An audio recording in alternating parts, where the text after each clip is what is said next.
નમસ્કાર, હું છું પ્રિયંકા. તમે જોઈ રહ્યા છો સિટી કવરેજ ન્યૂઝ. આજના મુખ્ય સમાચાર. જૂનાગઢની હોસ્ટેલમાં વિદ્યાર્થીને માર મારવાની ચર્ચિત ઘટનાથી સાર્વત્રિક રોષ. જિલ્લા કલેક્ટર અને શિક્ષણ મંત્રી એક્શન મોડમાં. જૂનાગઢની હોસ્ટેલમાં વિદ્યાર્થીને માર મારવાની ચર્ચિત ઘટના દાવાનળની જેમ ફેલાઈ ગઈ છે. આ ઘટનાને લઈને જિલ્લા કલેક્ટર અનિલકુમાર રાણાવસિયાએ તપાસ સમિતિ નીમી છે. આ તપાસ સમિતિમાં ડીવાયએસપી, ડેપ્યુટી કમિશનર, ડીઈઓ અને બાળ સુરક્ષા અધિકારીનો સમાવેશ થાય છે. સમિતિને તપાસ કરી વહેલામાં વહેલી તકે રિપોર્ટ રજૂ કરવા માટે જણાવાયું છે. જ્યારે શિક્ષણ મંત્રી કુબેરભાઈ ડિંડોરે જણાવ્યું હતું કે મુખ્યમંત્રી ભૂપેન્દ્રભાઈ પટેલે સ્પષ્ટ સૂચના આપી છે કે આવું સાખી નહીં લેવાય. શિક્ષણ વિભાગ ક્યારેય બાંધછોડ નહીં કરે. હુમલાનો ભોગ બનેલ વિદ્યાર્થી ઉપલેટાના આહિર સમાજનો છે. ઉપલેટા આહિર સમાજમાં પણ ભારોભાર રોષ ભભૂકી ઉઠ્યો છે. આ મામલે ઉપલેટા આહિર સમાજના લોકો આવતીકાલ શનિવારે જૂનાગઢ આવી અને મામલતદારને આવેદનપત્ર આપશે અને જવાબદારો સામે એફઆઈઆર કરવા માટે માંગ કરશે.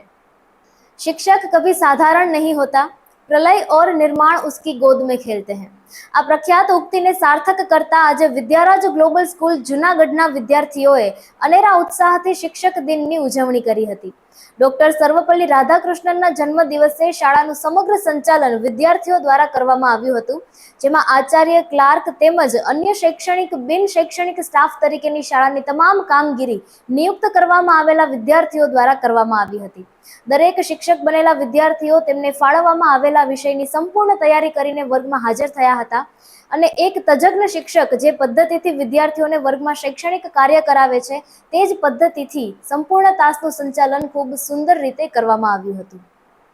જૂનાગઢમાં શનિ અને રવિ એમ 2 દિવસમાં બલી ઓર શંભુ નાટકના 4 પ્રયોગો કરવામાં આવશે.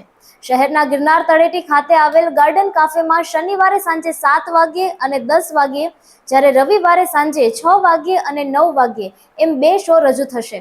જૂનાગઢમાં થિયેટરની સુવિધા નથી, તેમ છતાં કલાકારોને સ્ટેજ પૂરું પાડવાના શુભ આશય સાથે ગુજરાતી ફિલ્મો અને નાટકના યુવા કલાકાર જગપાલ ભરાડ દ્વારા આ પ્રયાસ કરાયો છે. કેન્દ્રએ જણાવ્યું, જીએસટી ઘટાડાનો લાભ ગ્રાહકને નહીં આપનાર સામે પગલાં લેવાશે. સીબીઆઈટીના ચેરમેનની ઇન્ડસ્ટ્રીઝને સ્પષ્ટ ચેતવણી અપાઈ છે. સરકારની નજર હવે બજાર પર રહેશે. જીએસટી રિફોર્મ પાર્ટ 2 માં સરકારે 400 થી વધુ આઇટમો પર 0 થી 5% સુધીનો જીએસટી જાહેર કરીને તારીખ 22 થી અમલની ડેડલાઇન પણ આપી દીધી છે તથા તેના કારણે વહેલો ફેસ્ટિવલ મૂડ પણ બનવા લાગ્યો છે. સરકારે આમ પરિવારને હાલના ખર્ચમાં રાહત અને નવી ખરીદીમાં બચત એમ બેવડી રીતે લાભ આપવાની જે તૈયારી કરી છે તેના કારણે એક સીમિત પરિવારને વર્ષે ₹40,000ની બચત થશે તેવો અંદાજ છે. ટીબીએ ગુજરાતમાં ઉથલો માર્યો છે.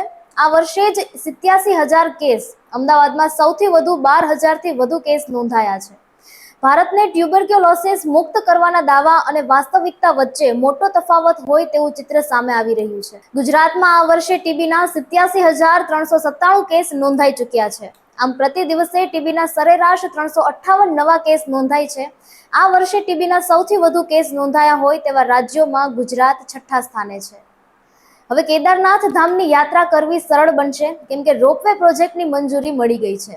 આ વર્ષે 11.4 લાખ લોકોએ કેદારનાથના દર્શન કર્યા છે, જ્યારે 2,50,000 યાત્રાળુઓએ હેમકુંડ સાહેબના દર્શન કર્યા છે. ચારધામ અને હેમકુંડ સાહિબની યાત્રા માટે શ્રદ્ધાળુઓને હવે મુશ્કેલ ચઢાણનો સામનો નહીં કરવો પડે. આ માટે કેન્દ્ર સરકારે 2 રોપવે પ્રોજેક્ટને મંજૂરી આપી દીધી છે. ઉત્તરાખંડ સરકાર અને national highway logistics management limited વચ્ચે ઉત્તરાખંડના મુખ્યમંત્રી પુષ્કરસિંહ ધામી અને કેન્દ્રીય માર્ગ પરિવહન અને રાજમાર્ગ રાજ્ય મંત્રી અજય ટમટાની હાજરીમાં આ એમઓયુ પર હસ્તાક્ષર થયા હતા. સિટી કવરેજ ન્યૂઝના ડેઇલી અપડેટ માટે અમારી ચેનલને લાઇક કરો, શેર કરો અને સબસ્ક્રાઇબ કરો. આવતીકાલે મળીશું ફરી નવા સમાચારો સાથે. City coverage news Junagadh.